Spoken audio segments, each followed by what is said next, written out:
Ya, pemerintah memutuskan untuk menurunkan harga liquefied natural gas atau LNG industri menjadi 13 dolar Amerika Serikat per MMBTU. Kebijakan tersebut guna mengurangi risiko ancaman pemutusan hubungan kerja atau PHK di sejumlah industri pengguna gas.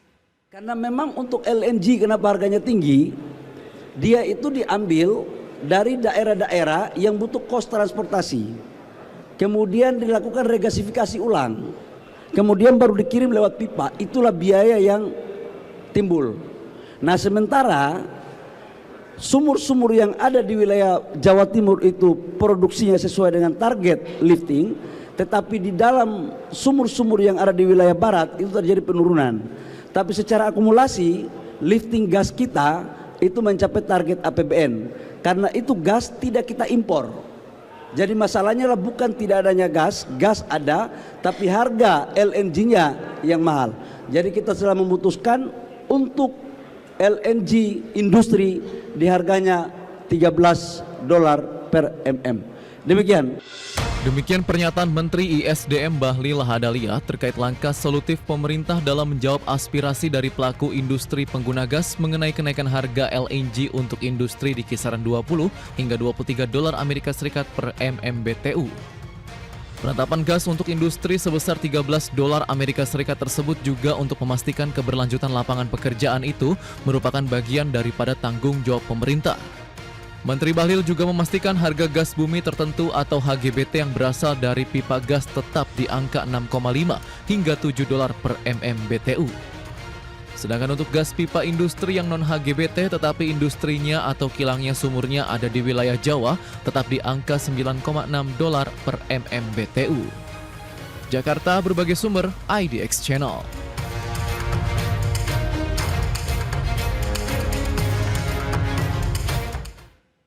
Ya, pemirsa, untuk membahas tema kita kali ini, pemerintah patok harga LNG industri 13 dolar Amerika per MMBTU. Kita sudah tersambung melalui Zoom bersama dengan Bapak Retma Gita Wirawasta, Ketua Umum Asosiasi Produsen Serat dan Benang Filamen Indonesia. Kemudian juga Profesor Trubus Rahardiansa, Ketua Umum Asosiasi Analis Kebijakan Indonesia. Langsung saja kita sapa ini. Halo, Pak Retma, apa kabar? Baik, Mas. Salam sehat, Mas. Salam sehat, terima kasih juga. Prof. Trubus, apa kabar, Prof? Ya, alhamdulillah sehat. Sehat Baik. selalu Pak Retma ya. Terima kasih juga atas waktu yang disempatkan ini, Prof. Trubus. Ya. Dan sebelum membahas lebih jauh, kita ke pelaku usaha terlebih dahulu nih. Pak Retma, APSIVI melihat bagaimana dengan langkah Kementerian SDM tadi yang sudah menetapkan harga gas LNG untuk industri 13 dolar Amerika Serikat per MMBTU. Apakah memang ini menjadi kebijakan yang tepat nih momentumnya? Silakan, Pak. Iya. Pertama-tama kami apresiasi ya dengan apa yang sudah diputuskan oleh pemerintah. Ini kan keputusan ini kan sangat-sangat kita perlukan karena gas ini selama beberapa tahun terakhir ini harganya ini kita nggak bisa prediksi sama sekali gitu ya. Kenapa kita tidak bisa prediksi? Meskipun harga gasnya normalnya waktu itu 12 gitu ya. Tapi ketika harus pakai yang tadi disebutkan oleh Pak Menteri pakai LNG, itu kan harus ada proses transportasi, regasifikasi. Akhirnya terakhir itu harganya kadang-kadang 14, kadang 16. Nah, sekarang 2 bulan terakhir ini harganya malah sampai 22 US dollar. Memang kita dari sisi industri beberapa sektor termasuk sektor di asosiasi kami itu kan dapat harga gas HGBT. Tapi yang jadi masalah kan HGBT-nya kadang dapat agitnya ya alokasinya yang dapat harga 7 dolar itu kemarin 60%, terus terakhir turun bulan kemarin sampai 40%, dan yang awalnya bulan ini harusnya hanya dikasih 22%. Artinya yang 60%-nya itu harganya harga normal. Nah, harga normalnya dikasih harga gas regasifikasi tadi, harganya 22 dolar per MMBTU. Jadi ini kan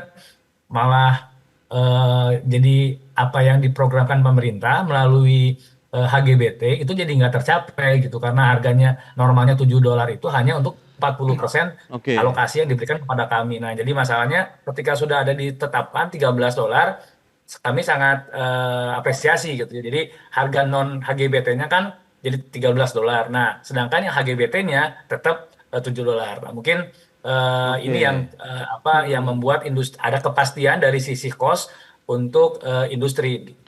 Emang kalau kita lihat seberapa besar kebutuhan gas sendiri bagi industri tekstil dan juga produk tekstil seperti di Apsivi sendiri, Pak Retma?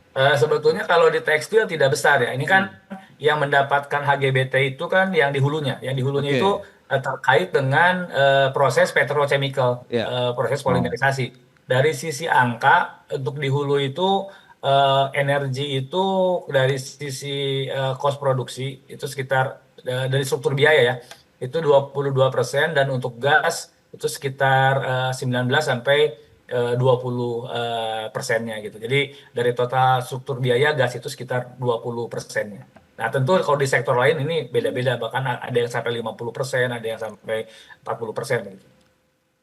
Oke. Nah, kalau kita lihat dengan langkah yang sudah disampaikan tadi, lantas dari sisi pengamat kebijakan publik, khususnya dari Asosiasi Analis Kebijakan Indonesia, Prof. Trubus melihat bagaimana langkah pemerintah yang menetapkan harga gas LNG $13 Amerika Serikat per MMBTU ini sebagai upaya juga menjaga daya saing manufaktur. Ini apa urgensi di balik kebijakan ini, Pak Trubus? Iya, kalau dari sisi kebijakan publik itu tentu kebijakan yang tepat ya, karena memang tuntutan daripada pelaku usaha mau yang melalui asosiasi ataupun juga dalam ini KSPI ya, istilahnya asosiasi pekerja lah gitu, pekerja. Nah ini kan menuntut agar tidak ada PHK lah kira-kira seperti itu, sehingga karena ini hal yang sangat mendasar kalau sampai misalnya terjadi PHK, maka ini kemudian pemerintah harus intervensi lah kira-kira seperti itu. Nah intervensinya dengan mematok harga yang cukup bagus atau menurunkan sampai sekitar 10 ya, jadi sekitar 13 itu. Nah jadi ini diharapkan para pelaku usaha tetap berkontribusi dan tidak melakukan semacam yang PHK ataupun apapun ya, sehingga keberlangsungan dari industri ini juga tetap terjaga.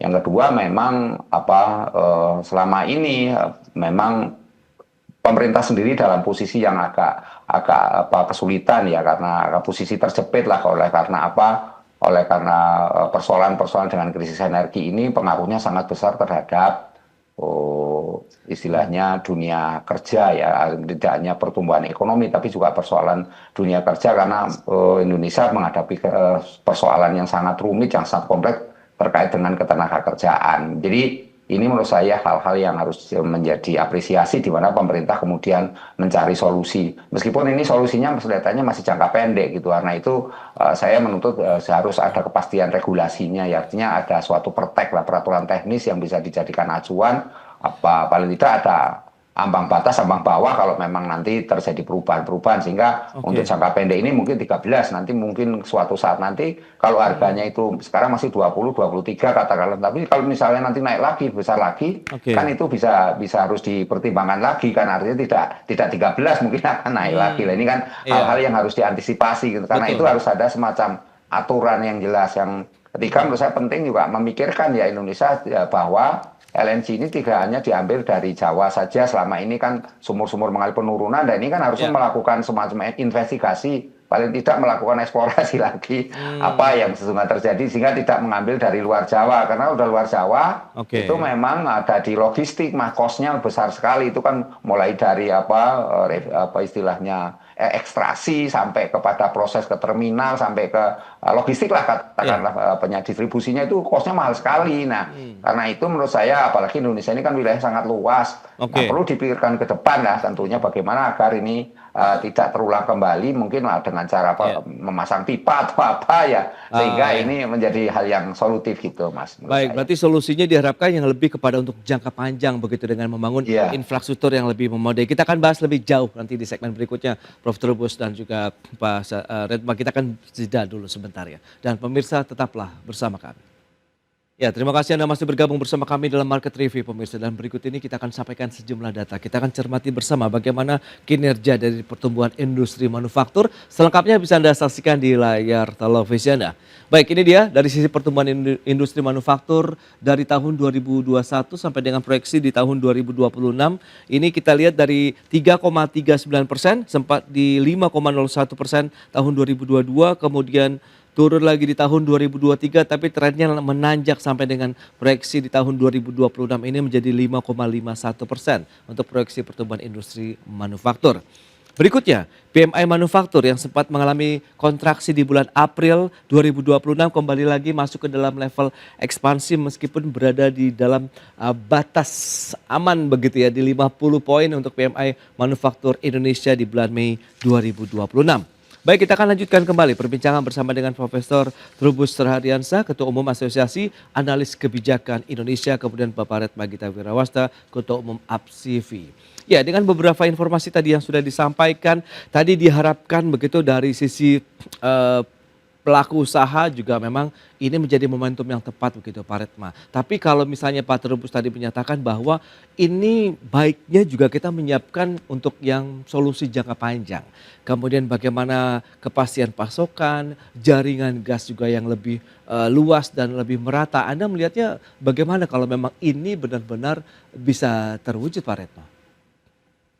Ya, sangat setuju sih Pak. Ini memang karena gas ini kan sekarang kalau dilihat meskipun tadi disampaikan Pak Menteri ya bahwa gasnya ada, artinya kita Ya. tidak kekurangan pasokan. Tapi kan untuk jangka waktu ke depan kan kita masih perlu gas ini gitu ya. Nah, memang kemarin juga kita melihat bahwa pemerintah juga bangun pipa ya. Tapi ini kan yang jadi masalah kan sumbernya. Jadi sumbernya ini yang di luar Jawa ini mahal gitu ya. Jadi Oke. dan saya kira harga 13 ini sudah dibaur, artinya sumur yang ada di Jawa dengan sumur yang ada di luar Jawa ini sudah dibaur, artinya pemerintah sekarang sudah memberikan satu harga nih 13 Ya. ini udah sangat baik. Tapi memang untuk sumur-sumur lain ini saya kira memang perlu tambahan, karena kalau kita melihat tantangan ke depan industri adalah industri hijau ya. Kalau sekarang kan kita masih banyak pakai energinya energi batu bara. Nah, energi batu bara ini tidak masuk dalam ranah tren industri hijau. Kalau kita masih banyak menggunakan terutama di energi listrik, Ya. itu masih menggunakan batu bara, kita akan sangat kesulitan untuk memasarkan produk kita ke negara-negara tujuan, terutama Eropa, Amerika gitu ya. Jadi gas ini termasuk energi hijau. Jadi saya kira kita akan perlu banyak, terutama kalau kita mau industrinya tumbuh, mau investasi lebih banyak lagi, saya kira kita memang memerlukan sumur baru gitu. Oke, nah kalau melihat dengan kondisi yang ada saat ini kemudian penetapan $13 Amerika Serikat per MMBTU, Anda melihat bahwa ini harga yang cukup kompetitif begitu Pak Retma? Ini cukup kompetitif ya kalau Oke. buat kami ya. Karena memang meskipun kalau kita melihat di luar negeri ya itu harganya kan sekitar 9 gitu ya, sekitar $9, $10 gitu kalau sekarang ya, harga sekarang Oke. $9. Ini sebetulnya nggak kompetitif kalau dari situ. Tapi kan pemerintah kan punya program HGBT. HGBT itu harganya 7 dan itu sangat-sangat Ya. kompetitif. Nah, anggap aja kita sekarang HGBT kita dapatnya 60 atau 60-70% HGBT dengan harga $7. Sisanya kita pakai harga 13. Itu kan masih bisa kisaran harga akhirnya bisa di kita sampai 8,5 sampai $9. Jadi ini saya kira sudah cukup kompetitif gitu untuk asal HGBT-nya betul-betul dijalankan gitu ya, jangan sampai kayak kemarin lagi HGBT ini kita hanya dikasih 40%, bahkan Oke. sampai 20%, ini kan jadi nggak kompetitif gitu. Oke, itu dia keseimbangannya memang kalau memang ya industri yang bisa mendapatkan HGBT ya sudah bisa 100% itu udah cukup luar biasa sekali untuk bisa menopang operasional meskipun tadi ada kendala di lapangan 40% yang diterima 60%-nya harus beli gas di luar HGBT ataupun LNG meskipun sudah ditetapkan di $13 Amerika Serikat per MMBTU. Nah, Prof. Trubus, lantas bagaimana Ya. Anda melihat keseimbangan antara kepentingan industri yang membutuhkan energi murah tadi begitu dengan kepentingan negara untuk bisa tetap mengoptimalkan penerimaan nih dari sisi migasnya nih, Prof. Iya, kalau dari kebijakan Perbu tentu yang paling prioritas adalah bagaimana tata kelola itu kan. Artinya Oke. tata kelola itu menuntut satu transparansi, akuntabilitas. Karena apa? Karena kalau ini bisa publik itu mengetahui setidaknya pemerintah itu secara terbuka membuka ruang itu, maka kasus-kasus semacam ini kan bisa respon secara cepat gitu. Setidaknya nanti ada solusi yang seperti apa ketika publik secara ya konsultatif setidaknya itu memberikan solusi-solusi. Yang kedua menurut saya ini memang menjadi pemikiran di mana selama ini yang namanya kebijakan itu kan selalu asumsinya APBN gitu yang dijadikan, ini subsidi itu diambilkan dari APBN. Tetapi ini untuk kasus ini ternyata kan tidak, ini hal yang perlu diapresiasi karena apa? Karena ini hanya memangkas dari sisi katakanlah pendapatan dari ya perusahaan-perusahaan terkait lah gitu, dan juga dalam ini biaya operasional yang bisa disenarkan karena anak Pertamina dalam ini gas ya, gas itu PT Gas itu bisa bisa menekan biaya yang lebih murah lagi kaitannya dengan logistik. Nah, ini teman ini kan sifatnya menurut saya jangka pendek ya. Bagaimana kemudian nanti ketika jangka panjang ini bisa diatur sedemikian rupa, dan sekali lagi bahwa ini hal yang patut kita apresiasi karena memang tidak mengambil APBN, karena kebijakan publik selalu mengatakan ini selalu APBN. Nah, ini kan hal-hal yang bagus, dan yang ketiga menurut saya ini perlu suatu pemikiran yang bersama di mana ada duduk bersama antara pemerintah dalam ini, pelaku usaha, dan mungkin juga para ini juga ya, para karyawan dalam ini KSPI atau ya karyawan lain lah yang mengikuti dalam asosiasi itu, untuk duduk bersama ketika ada sesuatu yang memang patut untuk ini diintervensi pemerintah, ya pemerintah segera mengintervensi gitu, seperti kasus ini. Jadi jangan sampai sudah terjadi PHK, sudah terjadi karyawannya, buruhnya udah ribut, sudah ini baru pemerintah seolah-olah turun tangan. Ini kan sudah antisipasi gitu. Ini angka yang bagus karena kemudian tidak terjadi yang istilahnya horor PHK itu. Nah, ini menurut saya hal-hal yang menjadi mendasar karena publik melihat ketika kemudian pemerintah itu tidak bisa mengendalikan persoalan-persoalan buruh tenaga kerjaan ini sampai ada terjadi PHK, maka kemudian masyarakat melihat persoalan pada trust, Mas, gitu. Jadi nanti bagaimana ke depannya, kan masyarakat itu kan punya asa, punya semacam visi ke depan Indonesianya yang lebih baik kan, seperti itu. Nah, jangan sampai kasus-kasus ini misalnya nanti bersifat yang merugikan, itu jangan sampai terjadi gitu, baik dari pelaku usaha maupun dari pihak ini buruh lah, katakan seperti itu. Intinya kan itu. Nah, karena itu nanti impact-nya, Mas, efek dominonya itu ke ini pertumbuhan ekonomi. Sementara pertumbuhan ekonomi kan kita jaga dalam posisi yang stabil. Jadi langkah-langkah apalagi yang sekarang kan karena Pak Prabowo ini kan atensi besar sehingga harganya bisa sampai 13 ini kan.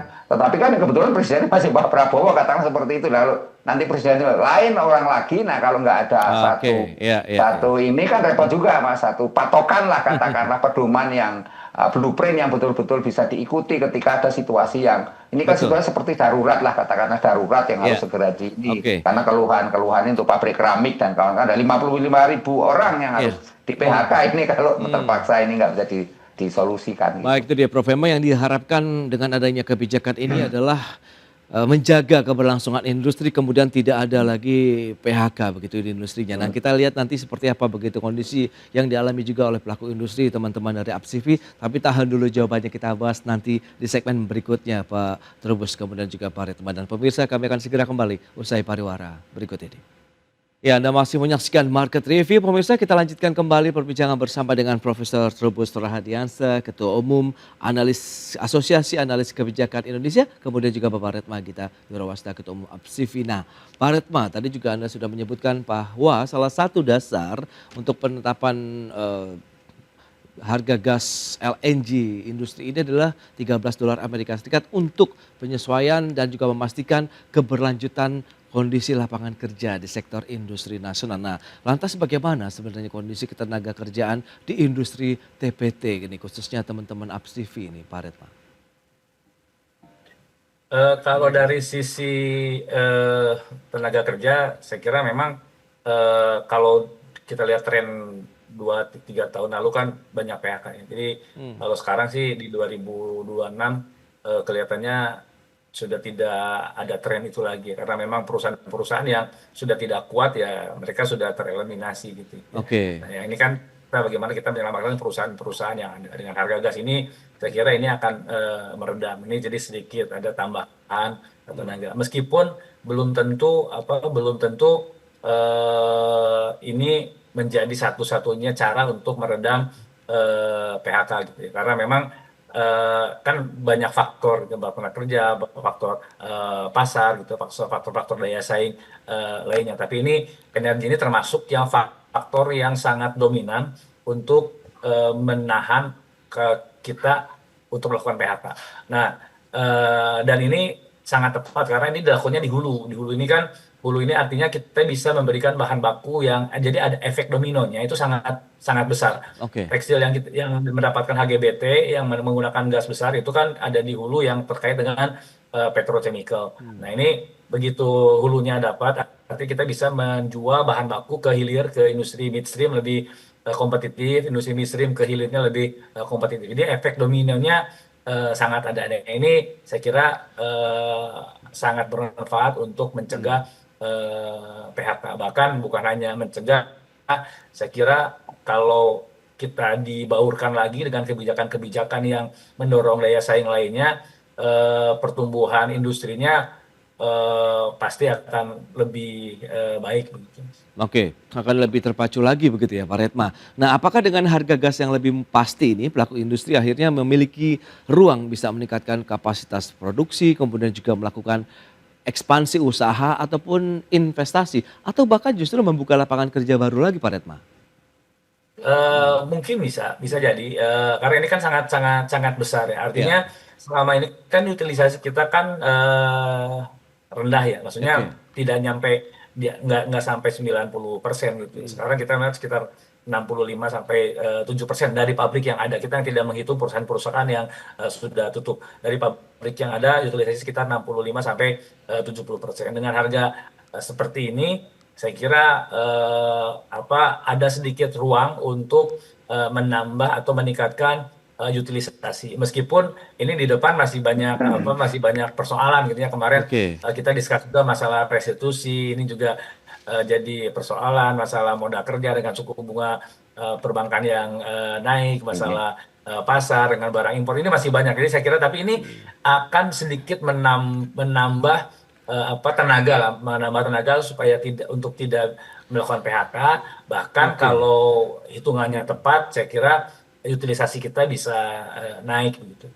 Oke. Nah, Prof. Trubus, lantas bagaimana Ya. dengan kondisi saat ini begitu? Apakah tadi minat investasi domestik maupun asing itu bisa menanamkan modal mereka di dalam negeri begitu untuk khususnya di sektor manufaktur semakin terbuka tidak sih? Dalam artian kan berarti kepastian untuk produksi masih terus berlanjut. Kemudian bagaimana tinggal menjaga pangsa pasarnya saja begitu Pak?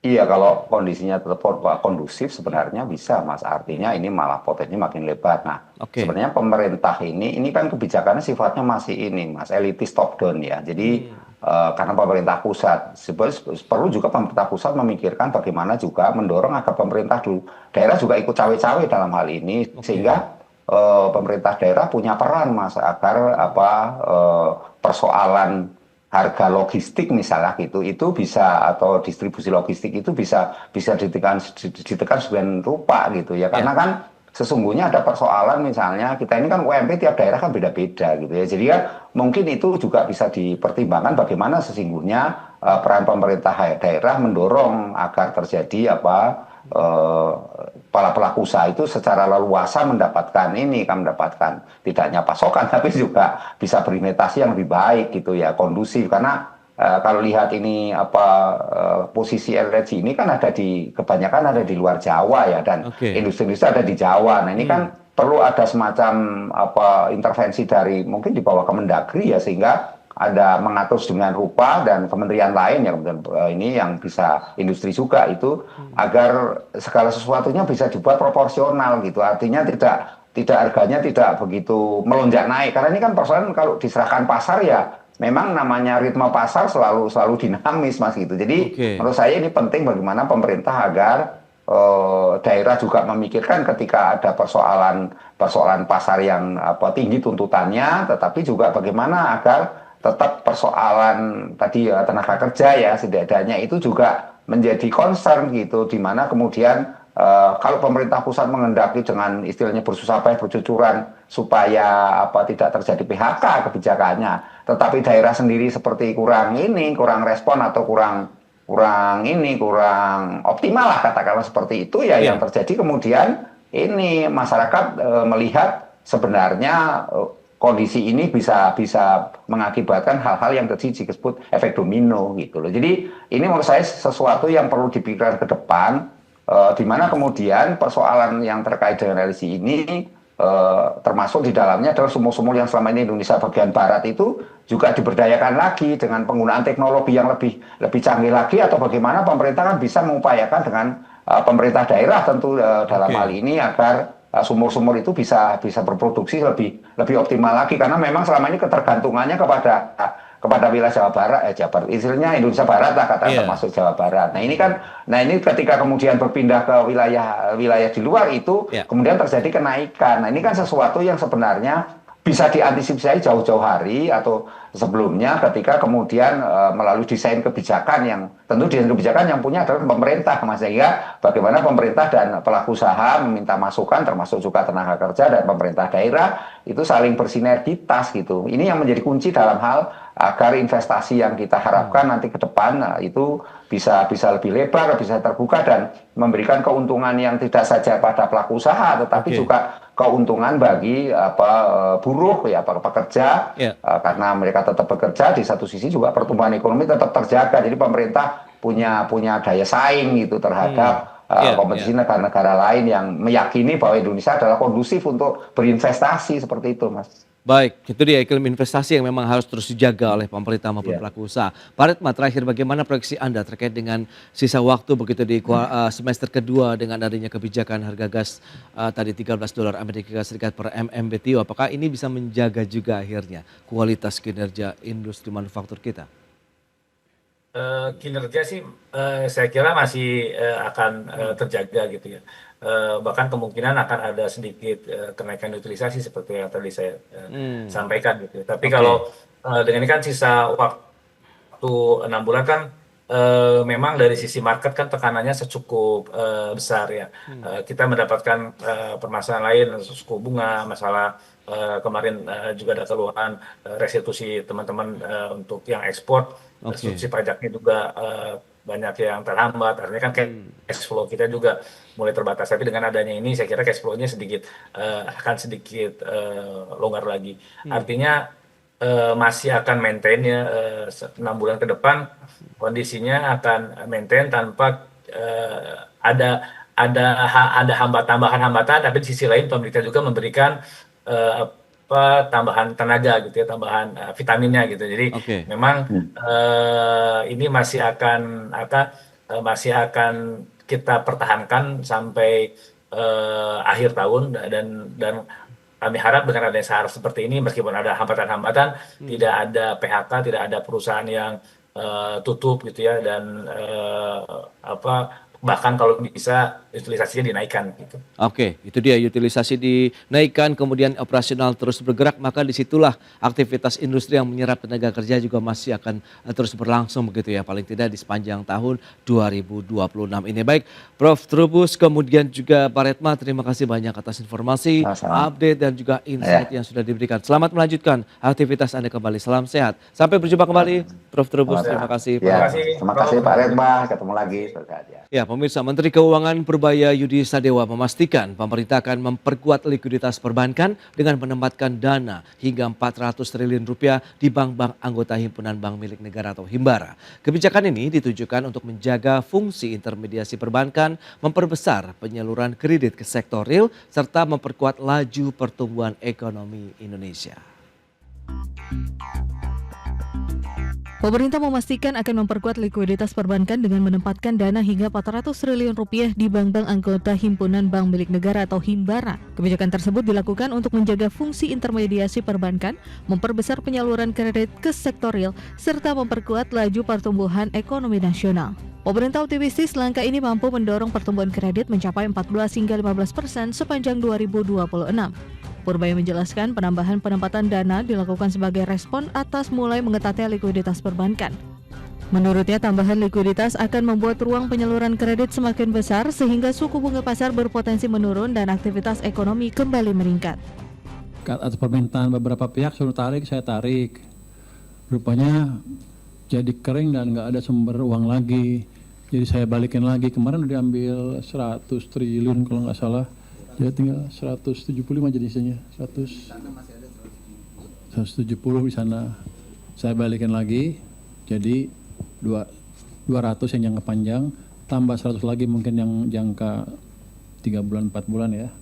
Terus tambah lagi yang fleksibel 100 lagi. Jadi 400 loh. 200 tambah 100, 400. Selain itu, Purbaya menegaskan kebijakan penguatan likuiditas tidak akan mengganggu kondisi fiskal negara.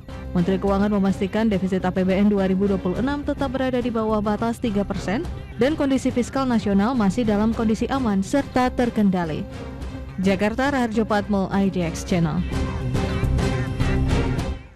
Ya pemirsa, untuk membahas tema menarik kita kali ini, efektivitas penyaluran SAL 400 triliun rupiah dorong kredit usaha. Kita sudah tersambung melalui Zoom bersama dengan Bapak Ajib Hamdani, analis kebijakan ekonomi Asosiasi Pengusaha Indonesia Pindo. Kemudian juga ada Bapak Rizal Taufik Rohman, Kepala Pusat Makroekonomi dan Keuangan Indef. Langsung saja kita sapa ini. Halo Pak Ajib, apa kabar Pak? Sangat baik, Mas Pras. Baik, terima kasih juga atas waktu yang disempatkan. Pak Rizal, apa kabar Pak?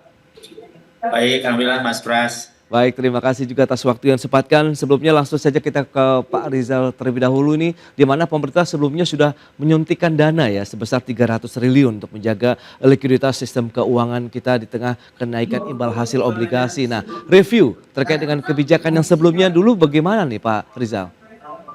Ya, justru kalau kita lihat ya, penempatan dana pemerintah tahun lalu 200, tambah lagi 100 ya, di 300 yang memang dianggap ya sebagai bantalan likuiditas yang sangat pendek begitu ya. Tapi memang angka itu atau dana itu otomatis efektif ya sebagai instrumen pendorong kredit produktif. Ya. Nah saat ini kan mau tambah lagi 100 gitu ya, kira-kira hampir 400 lah gitu. Dan efektivitasnya ini memang terlihat kalau kita lihat ya dari stabilitas memang. Jadi ketika ya obligasi naik, BI rate naik, ya kemudian kompetisi dana makin ketat, ya dana pemerintah di Himbara memang cukup membantu ya menahan lonjakan biaya dana bank. Jadi terutama bank BUMN yang LDR-nya cukup agresif gitu ya. Jadi kalau kita lihat di angka per April 2026 katakanlah kredit perbankan kan tumbuh ya hampir 10% year on year, yang kemudian katakanlah angkanya cukup lumayan besar ya di angka 8.700 triliun gitu. Nah sementara ya DPK-nya kan tumbuhnya di angka 11,4% year on year ya, atau hampir 10.080 triliun gitu ya.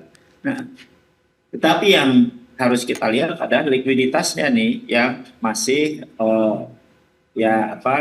angka di 24%, jauh di atas threshold. Yang ini saya kira meskipun cukup memadai katakanlah di angka likuiditas ini, tetapi tentu harus kita pandang bahwa indikator kredit ini persoalan utamanya bukan masalah likuiditas gitu ya, tetapi likuiditas bank BUMN memang meskipun tumbuh, tetapi kredit UMKM-nya hanya tumbuh di 0,16% per April. Artinya apa? Artinya dana murah di bank itu ternyata ya belum otomatis menetes langsung ke sektor produktif ya, utamanya sektor-sektor UMKM gitu. Jadi kalau kemudian kita lihat apetit dari risiko bank masih rendah ya, maka kualitas debitornya juga ternyata melemah ya. Bahkan agunannya juga terbatas dan nyatanya permintaan usahanya juga belum kuat gitu. Artinya apa? Ternyata masalahnya itu bukan di likuiditas ya. Tetapi justru bagaimana yang selama ini menjadi permasalahan di perbankan itu adalah transmisinya gitu ya, dan juga permintaan kredit yang masih menjadi ganjalan gitu. Oke, itu dia ya, memang masih menjadi ganjalan terkait dengan permintaan kredit. Nah, dari pelaku usaha, lantas bagaimana Pak Ajib Anda melihat Apindo begitu dengan langkah tadi ada penyaluran SAL 400 triliun begitu diperbankan, kalau memang tadi Indef sudah menyebutkan begitu masih belum mengalir deras kepada sektor-sektor produktif kita begitu ataupun sektor usaha. Oke, Mas Pras, ada Ya. beberapa poin, paling tidak ada 3 poin yang saya catat di sini Oke. tentang bagaimana kita menyikapi angka delivery 400 triliun ke Bank Himbara ini. Yang pertama, bahwa kalau kita lihat pertumbuhan ekonomi secara makro dulu, Mas Pras, bahwa Oke. di kuartal keempat kemarin mencapai 5,61%, itu secara signifikan ditopang oleh government spending sebenarnya. Makanya kita lihat banyak sekali adanya fiscal overheating di sana. Sehingga kemudian kalau pemerintah ingin mendorong pertumbuhan ekonomi tetap tumbuh, walaupun kemungkinannya tetap akan turun ya di kuartal kedua dan ketiga ini, tapi sangat dibutuhkan adanya financial sector yang menopang pertumbuhan ekonomi itu. Terutama masih adanya undisbursed loan. Jadi pinjaman yang belum terdistribusi itu mencapai 2.500-an triliun. Tadi juga Mas Rizal juga menyampaikan tentang bagaimana kualitas kredit juga harus baik gitu. Nah, kemudian poin kedua adalah berbicara masalah bagaimana kita lihat loan to deposit ratio-nya atau financing to deposit ratio kalau Bank Syariah istilahnya. Kita itu masih di kisaran 86,88% sebenarnya Mas Pras. Iya. Dan angka ini sebenarnya relatif di bawah 90%. Kan kita normalnya di angka 84 sampai 94 ya. Tapi moderat di angka 90%. Artinya kemudian dengan angka LDR atau FDR yang sementara masih 86,88, sebenarnya masih ada ruang likuiditas di sini yang ada sebenarnya. Oke. Justru karena banyak sekali loan yang belum terdistribusi, maka hal ini membuat angka-angka rasio keuangannya masih belum ideal. Yang ketiga, yang terakhir berbicara masalah bagaimana angka 400 triliun yang ada sebenarnya Mas Pras. Oke. Karena kalau kita lihat sebenarnya bagaimana total yang terdistribusi sebenarnya 8.700 triliun angka kredit ini sebenarnya seperti tadi yang disampaikan oleh Mas Rizal, kualitas kreditnya bagaimana dan termasuk bagaimana hubungannya dengan job creation, hubungannya dengan masalah pertumbuhan ekonomi, karena dari klaster penerima kreditnya itu dua klaster terbawah justru masalah di sektor manufacturing maupun di sektor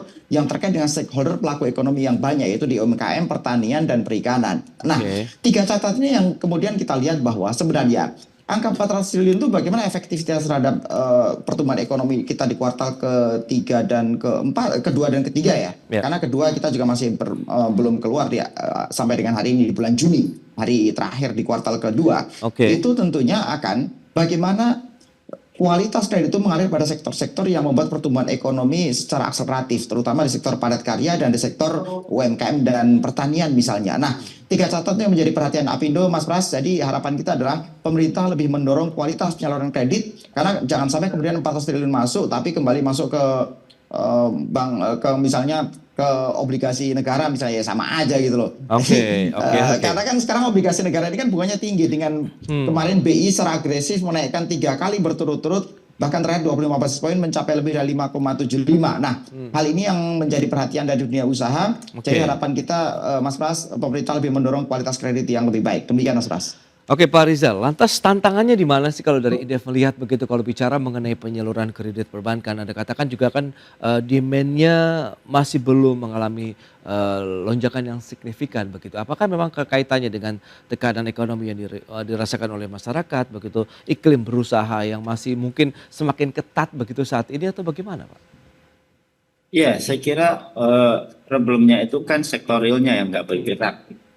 Jadi yang tidak optimal. Jadi engine machine atau engine ekonominya, terutama di sektor real, antara penempatan saldo di sektor perbankan itu tidak inline gitu. Bahkan kalau kita lihat saat ini itu persoalan realisasi investasi yang notabene penyerapan jumlah tenaga kerja ya, termasuk juga scale up dari usaha baik UMKM maupun yang besar ini justru menjadi bottleneck-nya.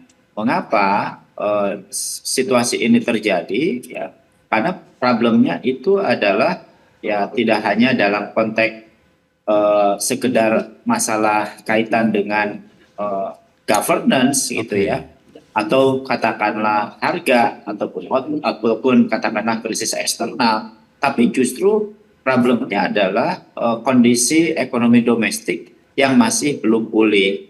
Contoh misalnya rumah tangga menengah yang notabene saat ini terhimpit akibat kenaikan BBM non subsidi. Yang kedua juga akibat dari kenaikan BI rate gitu ya, sehingga meningkatkan living cost. Termasuk juga daya beli yang pada akhirnya daya beli masyarakat juga menurun.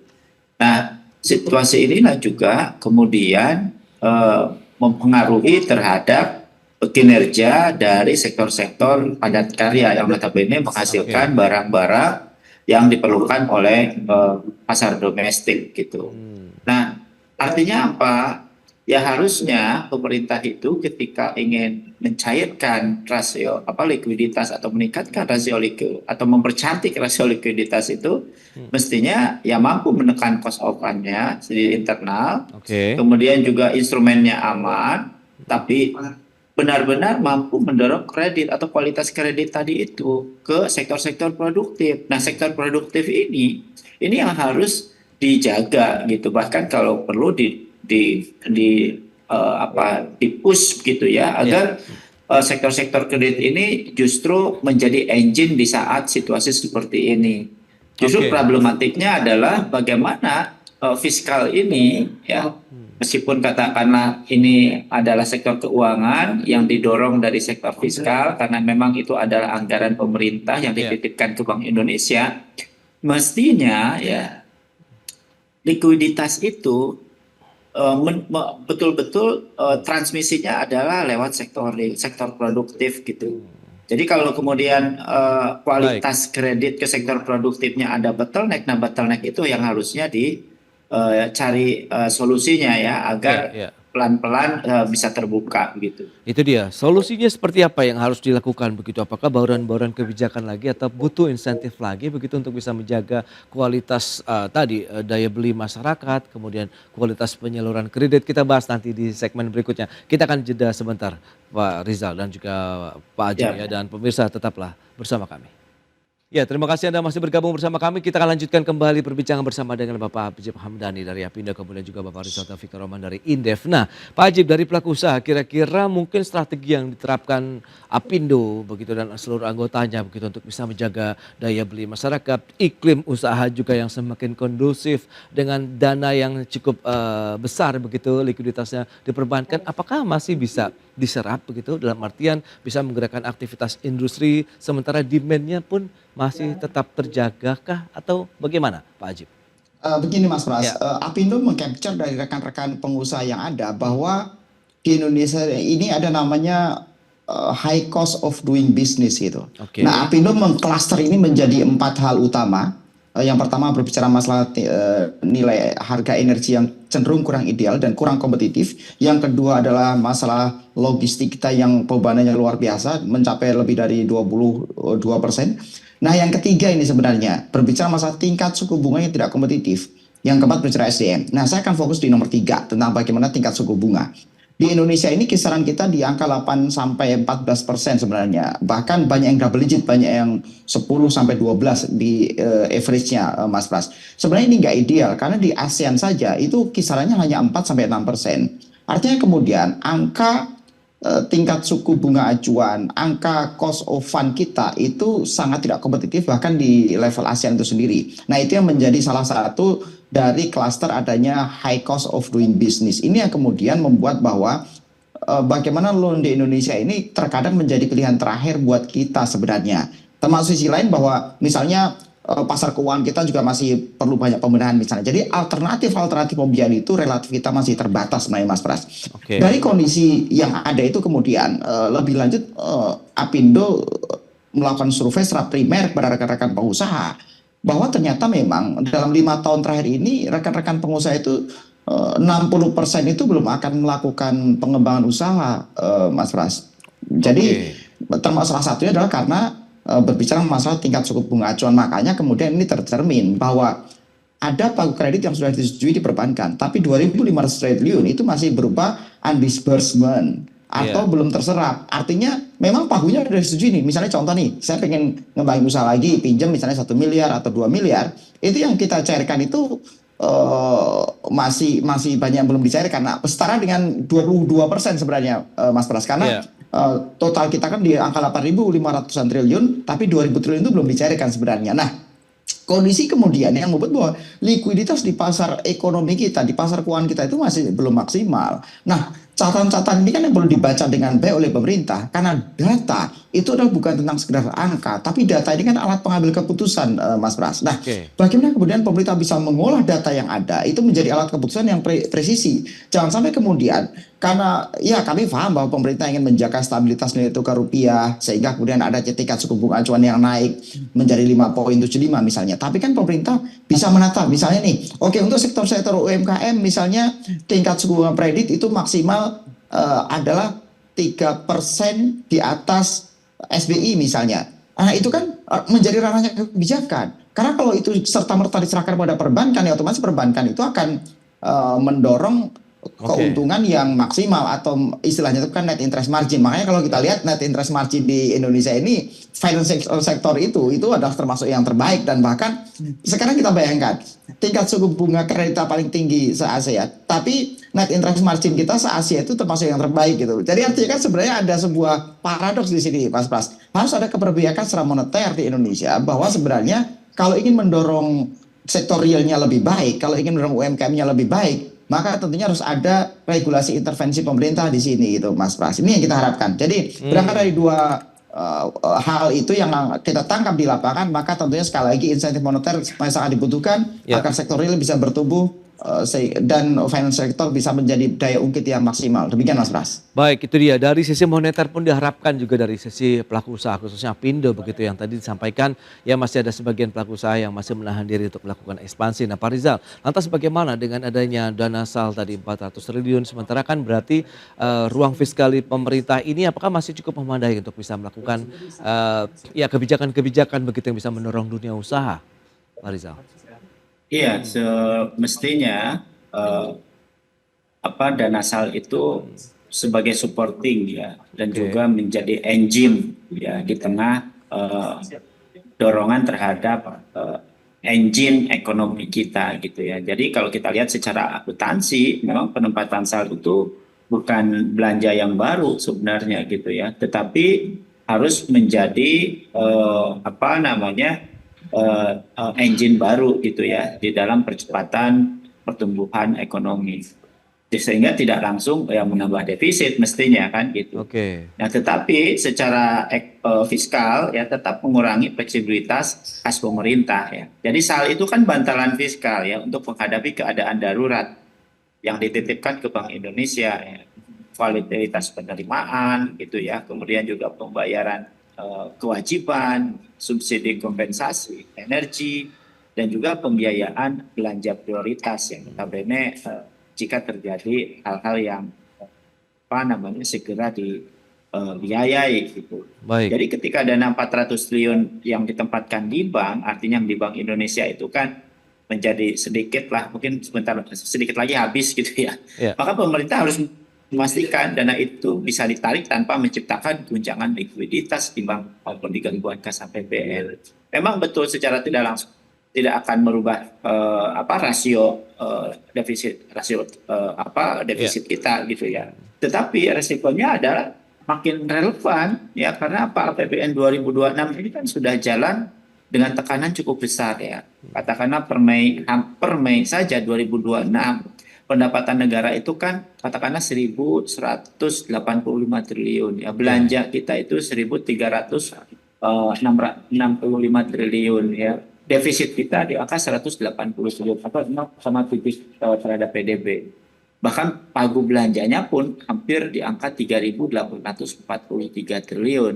Sehingga penempatan SAL 400 triliun itu setara sih sebenarnya kalau kita perlihatkan bandingkan dengan belanja negara itu sekitar 10,4 dari total belanja negara.